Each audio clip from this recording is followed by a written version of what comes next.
معیشت کی بحالی حکومت کا فرض اولین، وزیر اعظم شہباز شریف نے حلف اٹھاتے ہی معیشت پر اجلاس بلا لیا۔ معاشی بحالی کے لیے ہنگامی بنیادوں پر لاہ عمل تیار کرنے کی ہدایت۔ وزیر اعظم کہتے ہیں ملک کی معیشت کو بہتر کرنے کا مینڈیٹ ملا ہے، یہی ہماری اولین ترجیح ہے۔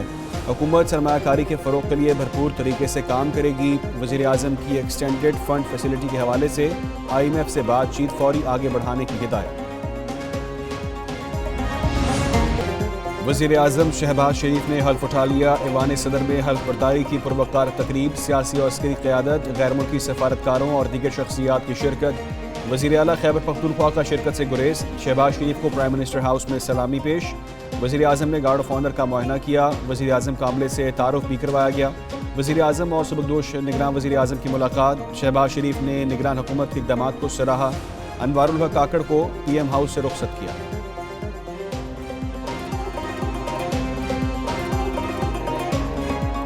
حلف برداری تقریب میں مسکراہٹیں مصافحے۔ Army chief general Asim Munir نے نواز شریف سے ہاتھ ملایا۔ شرکاء نے شہباز شریف اور نواز شریف کا نعروں کے ساتھ خیر مقدم کیا۔ آرمی چیف اور چیئرمین جوائنٹ چیف کی مریم نواز کو وزیر اعلیٰ پنجاب منتخب ہونے پر مبارکباد۔ آرمی چیف نے بلاول بھٹو سے مصافحہ کیا۔ نواز شریف نے شہباز شریف کا بازو پکڑ کر آصف زرداری سے کہا ان کا خیال رکھنا۔ سابق صدر نے مسکراتے ہوئے کہا وہ تو یاروں کے یار ہیں۔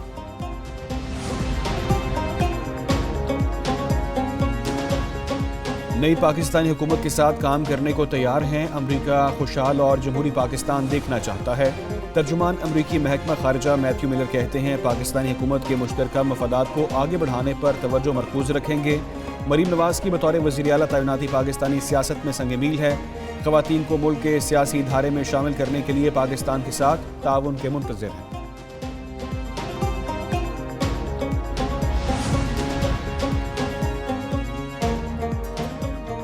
سنی اتحاد کونسل کی مخصوص نشستیں دینے کی درخواست مسترد۔ الیکشن کمیشن نے فیصلہ سنا دیا۔ اسمبلیوں میں تمام خالی مخصوص نشستیں دیگر جماعتوں کو دی جائیں گی۔ الیکشن کمیشن نے آئین کے آرٹیکل 53 کے شق 6 اور الیکشن ایکٹ کے سیکشن 104 کے تحت فیصلہ سنایا۔ قرار دیا سنی اتحاد کونسل کی جانب سے بروقت ترجیحی فہرستیں جمع نہیں کروائی گئیں۔ ممبر پنجاب بابر بھروانہ کا اختلافی نوٹ، نشستیں دیگر جماعتوں میں تقسیم کرنے کی مخالفت کی۔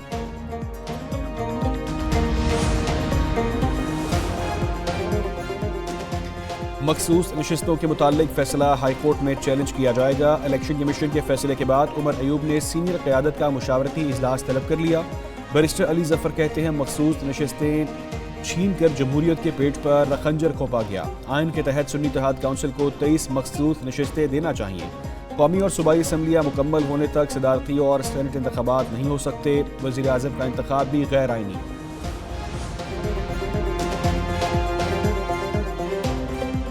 سنی اتحاد کونسل کی 23 مخصوص نشستوں کا حقدار کون؟ الیکشن کمیشن کا کہنا ہے اسمبلیوں کی مخصوص نشستیں خالی نہیں رکھی جا سکتی۔ خواتین کی 20 اور 3 اقلیتی نشستیں مسلم لیگ نون، پیپلز پارٹی، MQM، JUIF سمیت 7 جماعتوں میں تقسیم کی جائیں گی۔ KP اسمبلی کی 25 مخصوص نشستیں بھی دیگر جماعتوں کو دی جائیں گی۔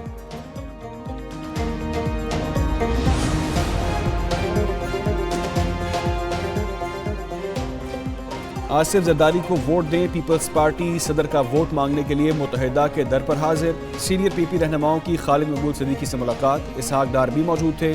خالد مقبول صدیقی نے رابطہ کمیٹی سے رابطے کے لیے وقت مانگ لیا۔ یوسف رضا گیلانی کہتے ہیں تمام جماعتیں ملک کی بہتری کے لیے مل کر آگے چلیں گی۔ خالد مقبول صدیقی بولے جمہوریت کے فروغ کے لیے کوشاں رہیں گے۔ صدر مملکت کا انتخاب، آصف زرداری اور محمود اچکزئی کے کاغذات نامزدگی منظور۔ کاغذات نامزدگی کی جانچ پڑتال کے بعد ریٹرننگ آفیسر نے امیدواروں کی فہرست جاری کر دی۔ صدارتی الیکشن کے لیے 7 امیدواروں کے کاغذات نامزدگی کی جانچ پڑتال کی گئی۔ عبدالقدوس، اصغر علی مبارک، سرفراز، اقتدار حیدر اور ایاز فاروقی بھی شامل۔ فاروق نائک کہتے ہیں نمبر پورے ہیں، آصف زرداری دوسری مرتبہ صدر منتخب ہوں گے۔ قانون سازی کا ایوان بن گیا کھاڑا، قومی اسمبلی میں شدید ہنگامہ آرائی، کان بڑی آواز نادی سنائی، اپوزیشن ارکان نے شور مچایا، حریفوں نے بھی زور بازو دکھایا۔ بلاول بھٹو کی تقریر کے دوران سنی اتحاد کونسل کے ارکان نشست کے سامنے جمع ہو گئے، گو زرداری گو کے نعرے لگائے۔ جمشید دستی کا بھی شور شرابہ۔ خالد مقبول کی تقریر کے دوران اپوزیشن اور MQM رکن میں جھڑپ، شیر افضل اور MQM کا ایک رکن ایک دوسرے کی طرف لپکے۔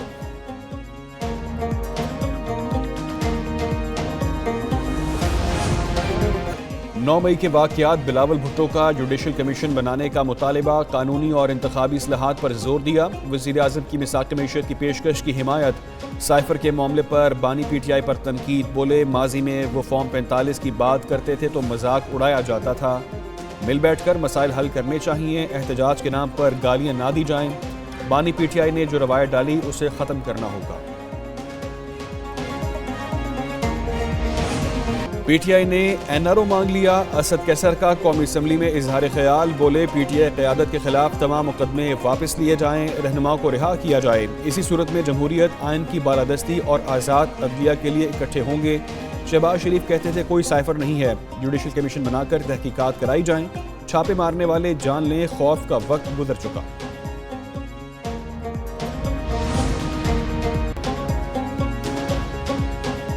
مسلم لیگ نون کی وفاقی کابینہ کی تشکیل پر مشاورت، اسحاق ڈار کو وزیر خزانہ، احسن اقبال کو وزیر داخلہ، خواجہ آصف کو وزیر دفاع بنانے پر غور، عطا اللہ تارڑ کو اطلاعات، سردار یوسف کو مذہبی امور، مصدق ملک کو پیٹرولیم، طارق فضل چودھری کو کیٹ کی وزارت دینے کا امکان، حنیف عباسی کو وزیر قومی صحت، انوشا رحمان کو آئی ٹی، عابد شیر علی کو مشیر برائے پانی و بجلی بنائے جانے پر غور۔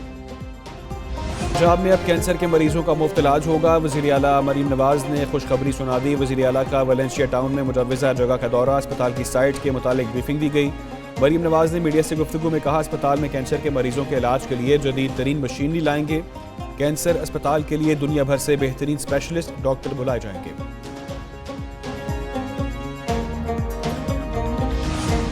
ملک کے مختلف علاقوں میں بارشیں اور برف باری، آزاد کشمیر اور خیبر پختونخوا کے کئی علاقوں میں 3 روز بعد برف باری کا سلسلہ تھم گیا، برف باری اور لینڈ سلائڈنگ سے بند سڑکیں کھولنے کے لیے کارروائیاں جاری، پہاڑی ندی نالوں اور دریاؤں میں طوفانی بارشوں اور برف باری کے باعث حادثات میں خیبر پختونخوا میں درجنوں افراد جاں بحق ہوئے، سینکڑوں مکانوں کو نقصان پہنچا، آج سے 7 مارچ تک مزید بارشوں کی پیشگوئی۔